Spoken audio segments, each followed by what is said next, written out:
enjoyed speaking with some folks about their practice. And most people have mentioned how much better they feel from doing a meditation practice. How many folks feel like on some level you've received some benefit from practicing meditation? So that's great. I'm really curious if we had time to hear from everyone, so what you actually noticed. But the span, of course, from all the studies of meditation range from the proven benefits to your physical health, to your emotional equilibrium. People report they're not as quick to react, but they have more of a capacity to respond, mental clarity, all of that. It's such a simple practice. Bring your attention back to the here and now, to the experience of what's happening. And it's a radical practice. The Buddha had said that if you want to try this amazing practice, which is guaranteed to reveal to you the nature of reality, he said, try being mindful of the body. That's basically the practice. Everything is encoded in our experience. And part of what happens, of course, is when you're meditating is you'll get off on one of those amazing thought forms that can go on and on and on. And then there's this moment of waking up out of the dream of thought, or the dream of busyness, or the dream of anxiety, or the dream of wanting. There's this moment of awakening. And then sometimes we sort of let go of that thought form and we come back to this mystery of being here and now. And what we actually come in contact with is reality, with what's really going on. We can oftentimes notice that when the mind is caught in this swirl of anxiety, we sort of wake up out of that whole proliferation of anxious thoughts, and we realize, wow, I'm afraid of something. That little insight, that recognition of just coming back, oh, this is fear. We begin to come in contact with what's actually happening. And you bring awareness to it, you bring a sense of curiosity and kindness to it, and you start unraveling all these stresses, all this tension. And we don't have to really do anything more than relax and pay attention. You don't have to look for anything to work on. If you sit there long enough, it will find you. It always does. One of the things I love about this practice and sharing this practice is not only as an introvert I get to spend time with other people without having to talk. It is an interesting thing. So where are you going? Well, I'm going to go into this place where I'm just going to close my eyes and I don't have to talk to anyone all night.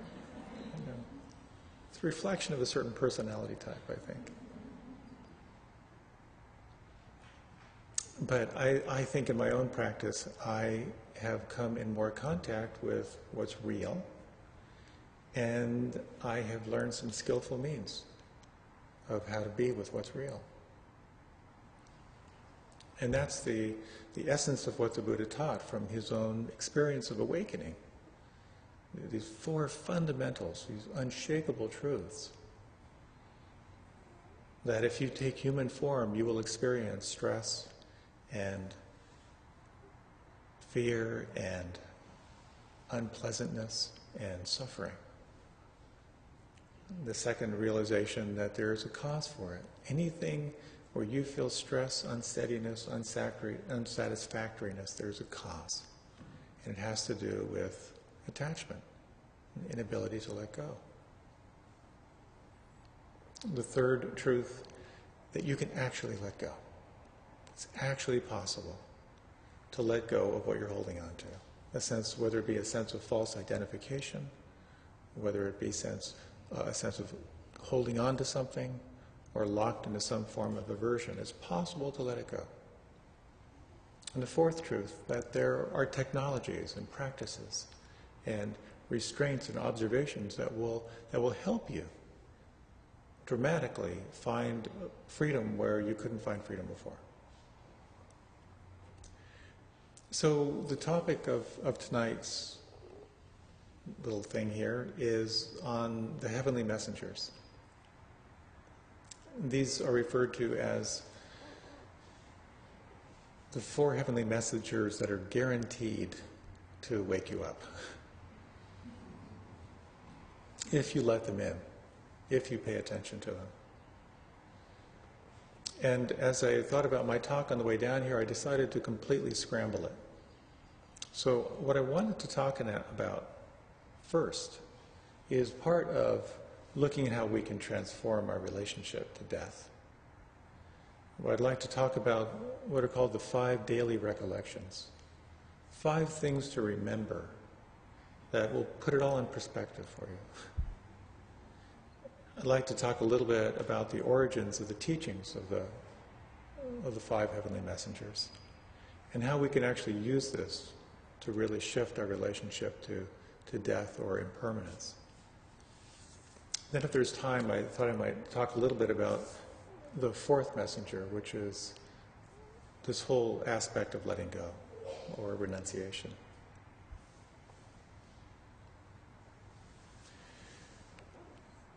Because Buddhism is all about reality, coming in contact with reality, so much of what the Buddha explored was what's true, what's unshakable. And I think just as, not limited to just Buddhism, but there are these truths that were true 2,500 years ago when the Buddha had these insights. They're true today, and chances are they'll be true tomorrow. So he recommended for practitioners 5 daily recollections. They can sound pretty grim, but they also can open up new possibilities. And he prescribed these for monks, for lay people, for young people, for old people. So I'd like to share these with you, and then we'll do a little reflection on them. The first recollection says, I am of the nature to grow old. I cannot avoid aging. The second, I am of the nature to become ill or injured. I cannot avoid illness or injury. Third, I am of the nature to die. I cannot avoid death. The fourth, all that is mine, dear and delightful, will change and vanish. And the fifth has to do with the law of karma, the law of action. I am the owner of my actions. I am born of my actions. I am related to my actions. I am supported by my actions. Any thoughts, words, or deeds I do, good or evil, these I will inherit.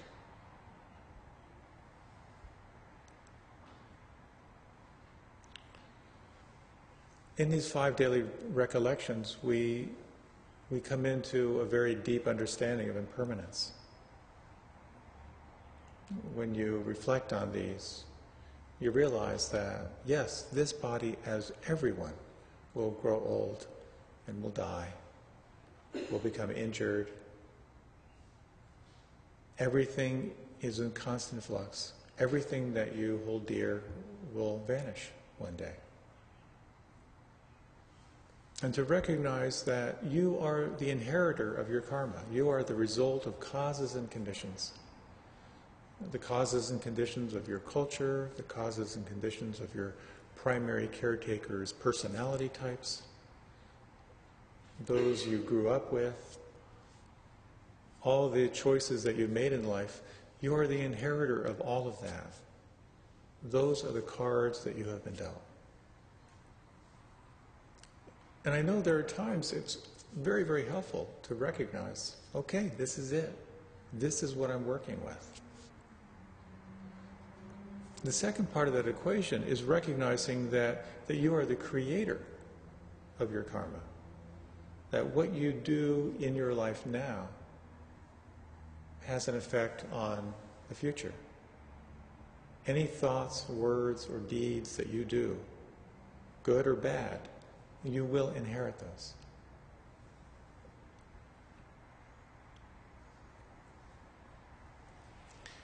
So much of the time we become lost in a trance where we forget, of course, that these bodies we're in are going to get old, get sick, they're going to fall away at some point. We forget that the stuff that we have now will change and vanish as well. So remembering that can be extraordinarily helpful. The more that I have come in contact with death in my life, the more I think it's helped me on a very, very profound level savor what I have.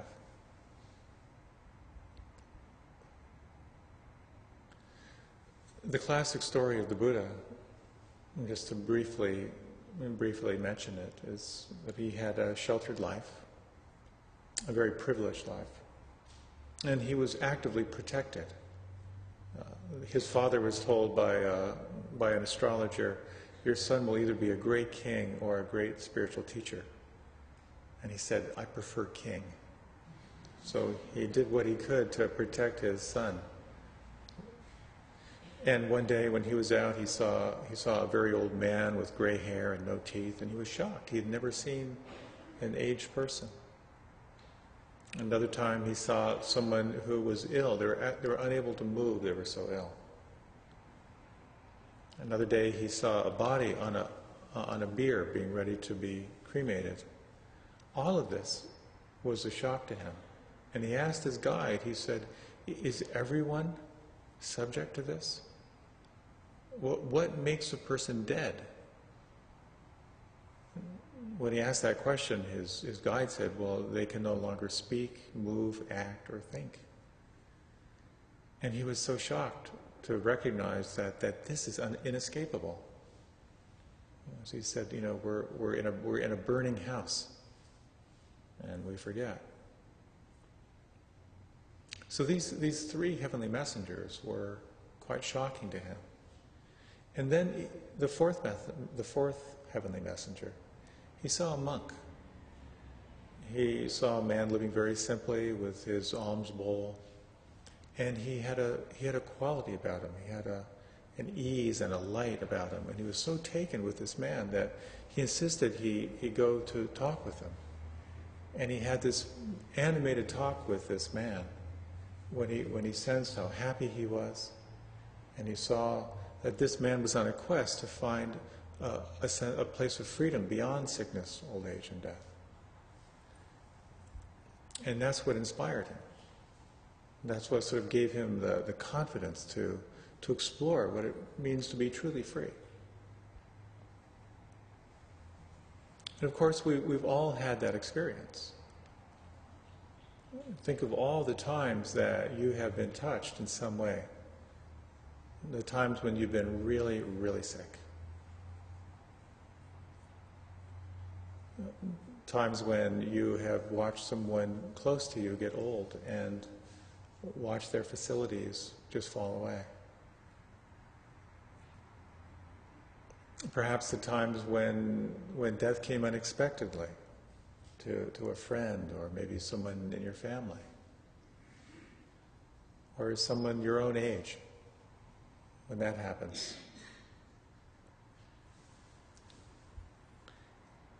What I've noticed for myself, particularly when I was younger, in college, I had a friend who died one night. And it was so shocking to me. And I resolved that I was going to live my life fully and not compromise and get everything I could out of every day. And it revitalized me in a very, very dynamic way for a while. And then that faded. And I again sort of fell back into just the trance of busyness and on my way somewhere. And I would imagine all of us have had that experience of being deeply touched and really getting the impermanence of this human journey, only to have it fade.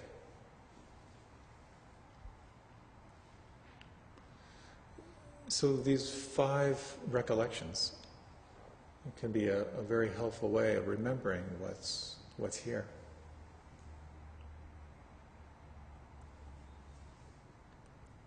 I think in some ways there's a wisdom to sort of closing down to the reality of death.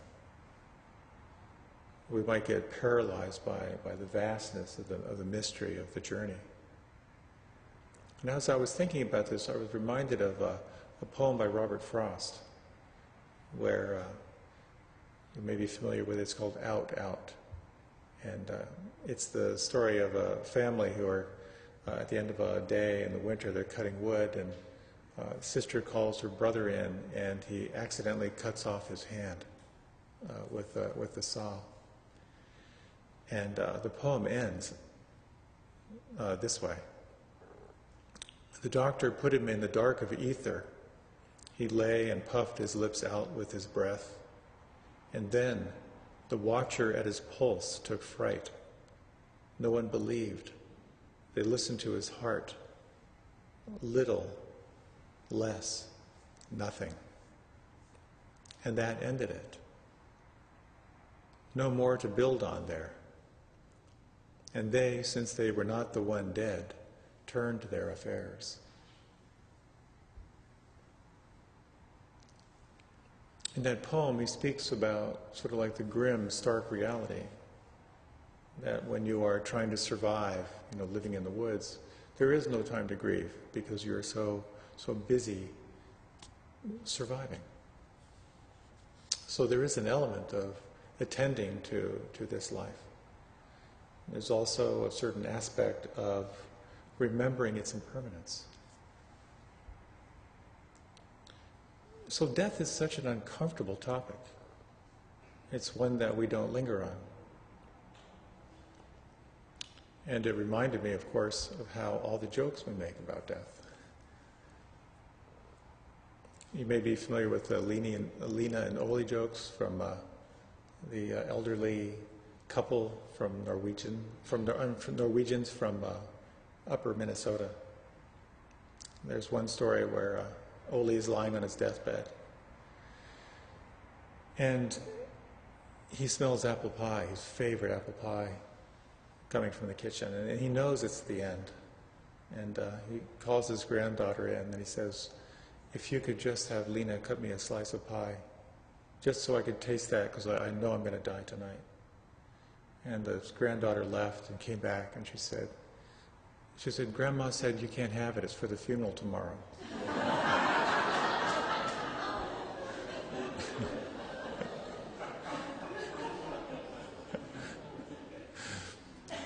The other Ole and Lena joke is Ole's lying on his deathbed, and he's been comatose for a long time, and he sort of wakes up and he sees everyone around, and he says, "Oh my gosh," he said, "everyone's here?"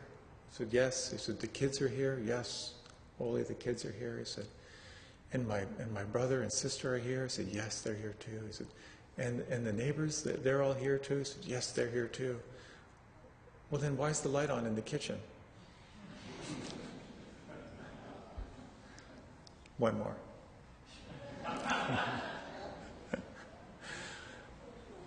A couple of hunters are out in the woods, and one of them falls to the ground. He doesn't seem to be breathing, and his eyes are rolled back in his head. The other guy whips out his cell phone and he calls the emergency services. He says to the operator, "My friend is dead, what can I do?" And the operator, in a calm, soothing voice, says, "Okay, just take it easy, I can help. First, let's make sure he's dead." There's a silence, and then a shot is heard.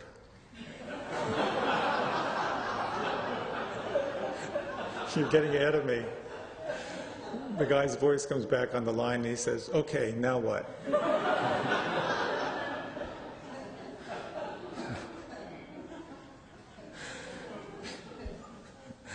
Oh, one more. This is Woody Allen, just one of his one-liners. He says, I'm very proud of this gold watch. My grandfather on his deathbed sold me this watch.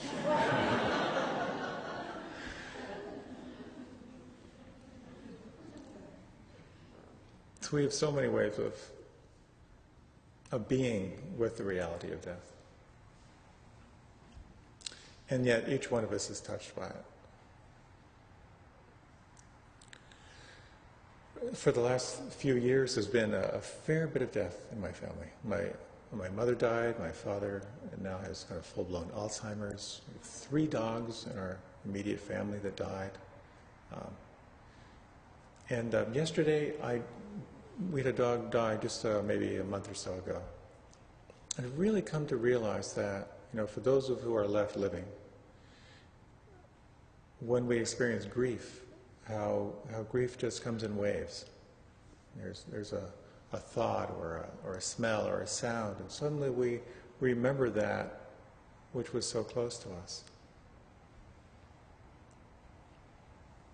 Gregory Gore has this poem where he says, grief comes in waves. Grief will come to you. Grip and cling all you want. It makes no difference. Catastrophe, it's just waiting to happen.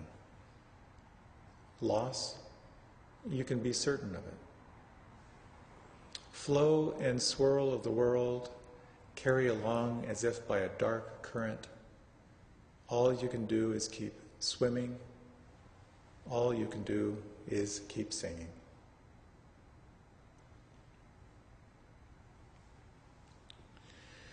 There's a saying that says, if you fight reality, you will lose.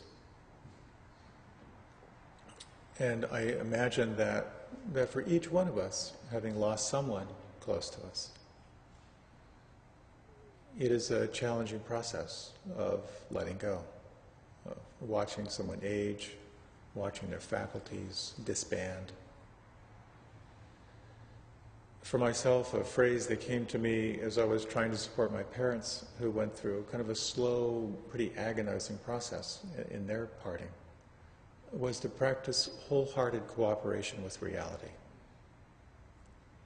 And that little phrase helped me so much of not turning away from the process. I saw my father not too long ago, and to watch this extremely funny college professor now be in a state where he can't bring a glass up to his lips anymore because he's having little mini strokes. To stay awake to that, to really look that in the eye, has been very, very powerful. And for me to remember that this body that I am in is aging. There's a story of a wealthy man who goes to a wise teacher. And he says, I want to do these practices. I get the wisdom of it. But I want to keep my stuff. I don't want to let my stuff go. I enjoy the richness and the fullness of my life. Is it possible for me to practice? And this teacher said, yes, it is. But it's extremely difficult. He said, with all that you have, to remember in any moment it can all be taken away. To remember that in any moment, everything you have is a gift that you have to return. All of it. I was sharing with my wife recently how good I've been feeling. I have great health. I have feeling pretty vibrantly alive. When I compare my worldly wealth to the rest of the world, I'm in a very high percentile. Someone said I have more than some and less than others. But I feel like I have a level of security that is beyond what most humans would hope for, truly, even just living in this culture. I feel so fortunate in that my work feels so creative, and such a sense of service, and so fulfilling, that sometimes I wonder if it's too good. It's going too well. But it all comes back to remembering that all of this will change. All of this will fall away. And I've really come to see that the more I can embrace the reality of impermanence, the more it's opened up a doorway to gratitude, to really not want to miss what I have, to really savor it. I think the times in my life when I look back and I experience sadness or regret or grief are the times I look back and I realize that I wasn't there for certain times of my life. I was too busy on my way somewhere else. So gratitude opens up all kinds of new doorways. It's been said that grief can only be received in the chalice or the cup of gratitude.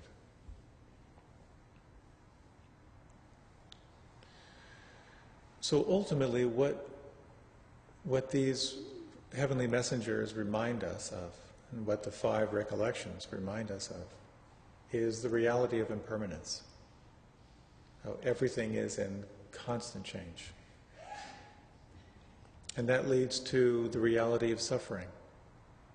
The recognition that how you hold impermanence determines the degree to which you will feel stress, unsatisfactoriness, unsteadiness.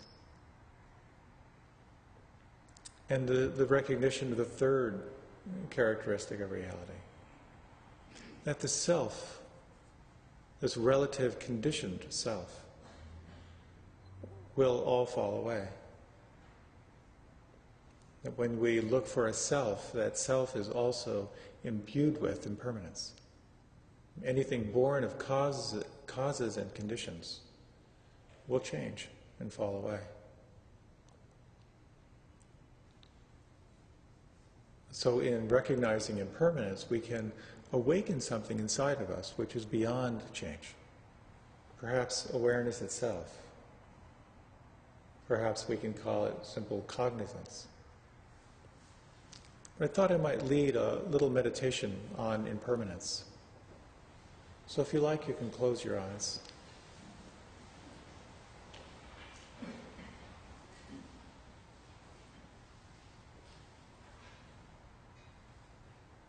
Just as we began this evening by scanning through the body, we can reflect on the body as the recognition of change and impermanence. The bones that make up your body, the flesh, the fluids, the hair, will all return to the earth.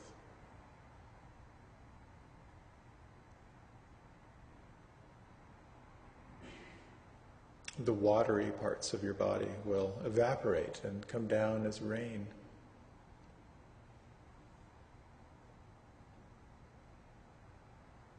The heat element dissipates into the heat of the world.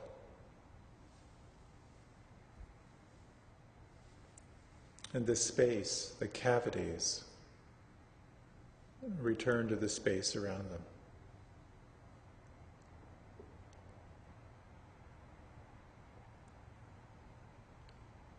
As we explore in this 4-element meditation,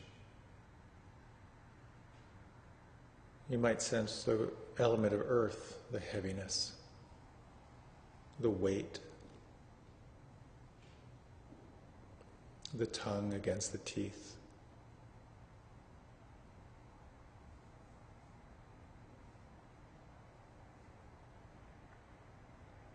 And sensing the element of air. You can feel this as a pushing or movement or vibration or tingling. You might sense the hands, any subtle energy of movement there.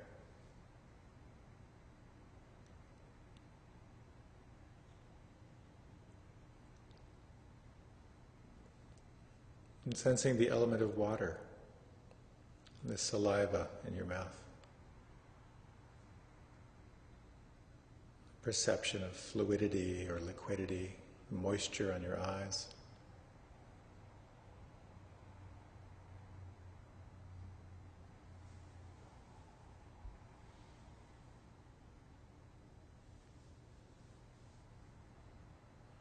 The element of fire, the perception, the experience of heat, coolness, externally and internally.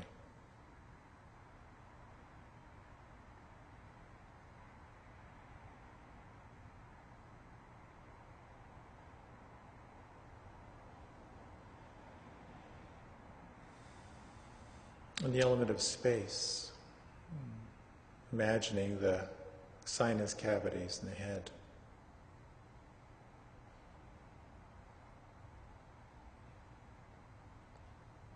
The space inside your lungs as you breathe.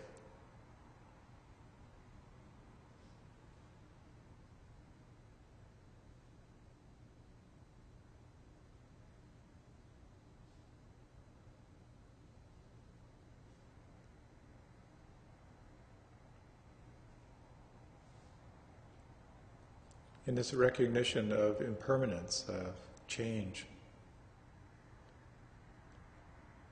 it can be interesting to relax any sense of concepts. We might think hands, but if you put your attention there fully, there's no hand, there's just warmth or tingling or coolness or pulsing.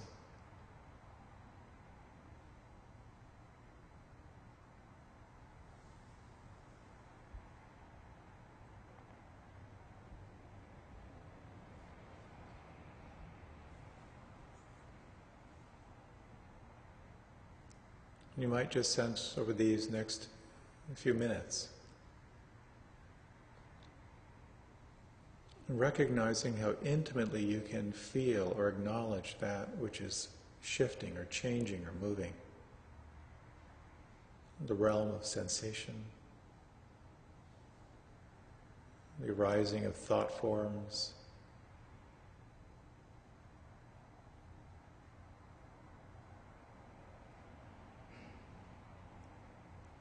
is there anything in your experience that does not change?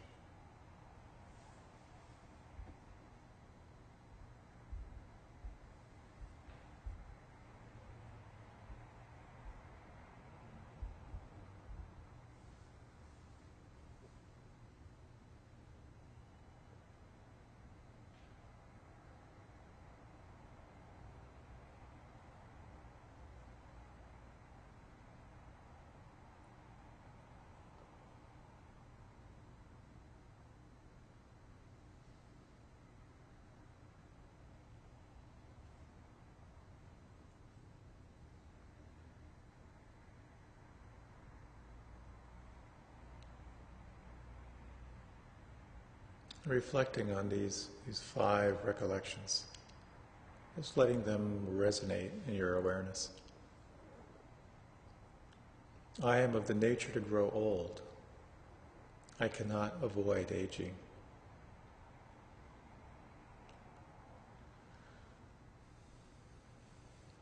I am of the nature to become ill or injured. I cannot avoid illness or injury.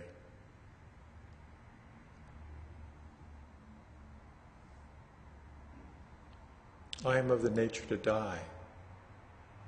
I cannot avoid death.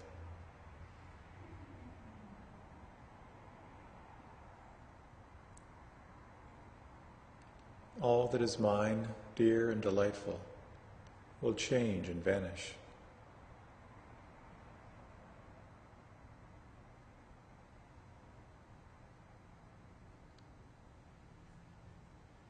I am the owner of my actions. I am born of my actions. Any thoughts, words, or deeds that I do, good or bad, those I will inherit.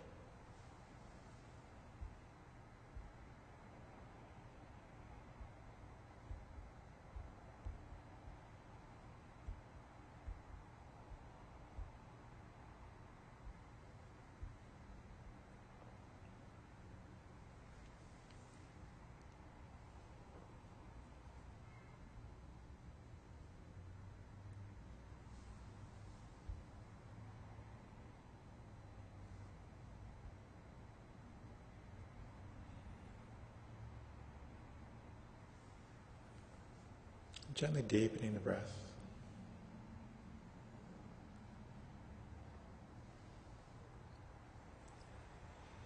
When you're ready, letting your eyes open.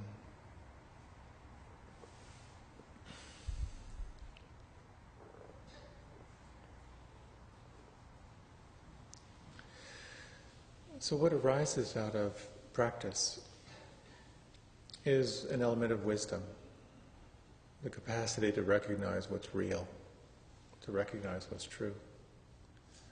There's another quality that arises as well, and that is compassion. When we recognize that everything is in constant change, it has a certain effect on the heart. When you are in an argument with another person and you realize that that other person will die at some point, it has a way of shifting the defensiveness. And ultimately, when we realize that others are just like us, we begin to become more sensitive to each other. The mirror neurons begin to wake up. We find ourselves automatically being more empathic. It's one of the wonderful byproducts as well.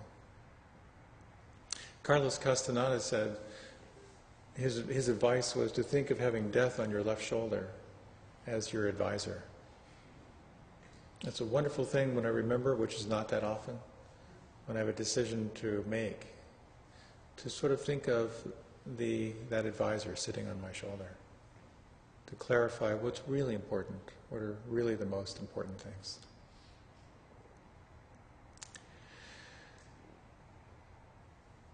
So I hope this wasn't too much of a bummer.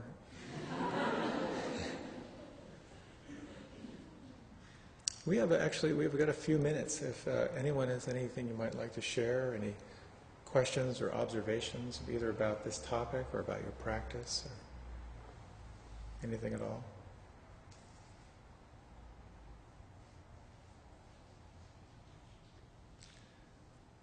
Well, we really are down. Yeah, Bob. I wonder if you talked a little bit about the value of compassion, compassion for others, because in one sense it seems like you're taking their suffering into yourself and thereby creating more suffering for yourself. So I wonder if you kind of go into that. Well, that's a great one to take on in the 3 minutes I have remaining. I find it really helpful to recognize let's say there's a law of karma. For every action, there's a reaction. As you sow, so shall you reap. Kind of recognize as pretty much a universal truth. So there's that law of karma, and you can look purely through the lens of karma. So if you see someone who's fallen down, well, they must have pushed someone down in another lifetime. That's that. Then there's the whole realm of compassion. The pure empathy. When you see another in pain, you feel their pain. And there's no filter on that level. So there's a balance. It's sometimes described as the anahat, or like the awakened heart, when your heart can be fully open to another person's suffering. And yet you recognize that there is karma, there are lessons to be learned. The example, I can't think of a better example, that when you see a 15-year-old fall madly in love for the first time, you know their heart is going to be shredded into a million pieces. But you wouldn't take that experience away. That's part of the maturing. So it can open up a really wonderful possibility, and it's part of what I find so powerful about being with other people who have a mindfulness practice. That when you're on for becoming more awake, and you're on for recognizing where you're not free, where you could have more aliveness, to be with another person who can be compassionate and that recognize that you are working out your karma. It's a very powerful thing, a very powerful thing. When we can hold the space for each other, as I like to describe it, I describe it as non-fixing listening. When you have people like that in your life, who can be empathic, they can listen. They're not trying to fix you, but they're wanting for you to help you find a place of where your own wisdom can come forward. So that's a very quick response to a great question. Does that help? Yeah, thank you. A couple quick announcements. We have tea. We'd like to stay and see who the other introverts are here.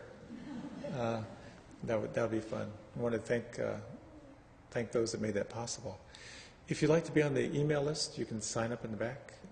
As always, thank you for your support for the church and for myself. I really appreciate that. And speaking earlier with someone who was asking about a podcast, and just so you know, these talks are recorded and they're available online through iTunes or through streaming. If you ever can't sleep at night, you're wanting somebody to really help put you out, you may not want to listen to this talk. You may wake up in a really bad mood. But there are other talks out there that might be helpful. So, Bob.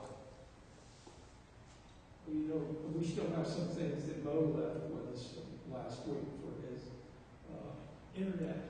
Oh, yes, that's right. Yeah. Telesanga. I mentioned this before, but if you didn't hear it, there's a really cool thing that Mo Ejlali has put together. And if you're wanting some support in your meditation practice, this is brilliant. It's by donation, so whatever you give helps to support him with the technology and so forth. But you grab a flyer and back, or just Google Telesanga, and what happens is that I think it's 6 and 6:30 and 7. 6:30, 7, and 7:30. You set the time. Your phone rings. You pick it up, and you're connected to a meditation hall. And then you're meditating with other people for 20 minutes. And at the end, there's there's a brief check-in at the end. There's usually a brief check-in at the end. Meditate for 20 minutes, and for the last 10 minutes, bring up just one question. Something like, what are you grateful for today? What do you expect what's your intention? What you want to get out of practice? Yeah. So there's a little check-in at the end. So you're actually connecting with humans, which is really cool. And then your attendance is actually automatically graphed. So you can sort of check in and sort of help to keep you more consistent. And there's someone I know who signed up for 6 months, and he said it has been the best support for his practice, because of just that sense of commitments. And he's now at a point where he said, I think I'd like to maybe do a little yoga before the call. So he's doing a little bit of yoga, and then the phone rings and he's connected.